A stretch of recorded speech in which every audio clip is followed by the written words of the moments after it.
নমস্কার সকলকে, কেমন আছেন আপনারা? আশা করি সকলে ভালো আছেন। আজ আমি রান্না করব ভোলা ভেটকি মাছের পাতুরি। দুরকম সর্ষে নিয়েছি, কালো সর্ষে, সাদা সর্ষে আর কাঁচা লঙ্কা। এগুলো আমি শিলনোড়াতে ভালো করে বেটে নেব, আর অবশ্যই বাটার সময় লবণ দিয়ে বাটবো। ভালো করে বেটে নিয়েছি মিহি করে। এবার আমি হলুদ দিয়ে, কাঁচা তেল দিয়ে আর অল্প একটু সামান্য লবণ দিয়ে ভালো করে মেখে নিলাম, ধনেপাতা কুচি। এবার মাছগুলো আমি মেখে রেখে দেব 20 মিনিট, 12 মিনিট, 15 মিনিট, যতক্ষণ আমি পাতাগুলো ছেঁকবো ততক্ষণ আমি মাছটা মেখে আগে রেখে দেব।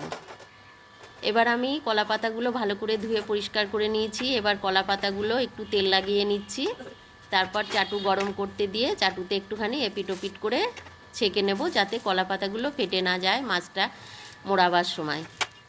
কলা পাতাগুলো ছাকা হয়ে গেছে।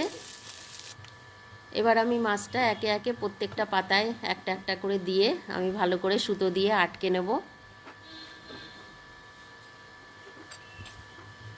একটুখানি 1 চামচ করে কাঁচা তেলও দিয়ে দেব পাতার ভেতরে। মাছের ওপরে মাছটা বসিয়ে তার উপরে একটু তেল দিয়ে ভালো করে কলা পাতায় বেঁধে নিচ্ছি সুতো দিয়ে। প্রত্যেক কটাই আমি বেঁধে নেব এরকম করে।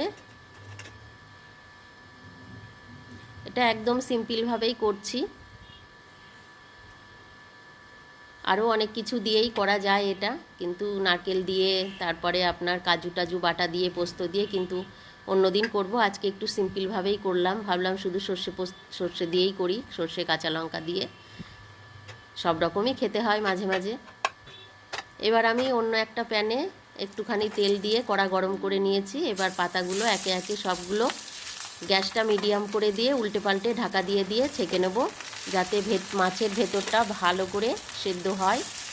বেশি আগুনটা বাড়াবো না, মিডিয়াম আগুন দেয়া আছে। কিছুক্ষণ ঢাকা দিয়ে দিয়ে দুপাশ উল্টে পাল্টে নিচ্ছি।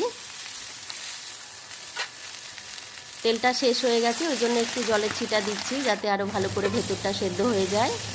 কলা পাতাটা মোটা করে দেয়া আছে।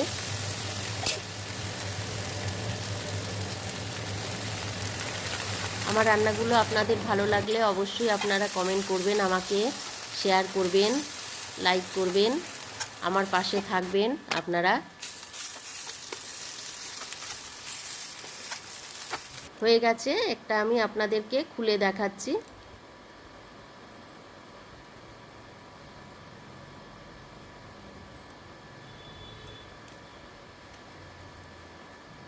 ভালো থাকবেন।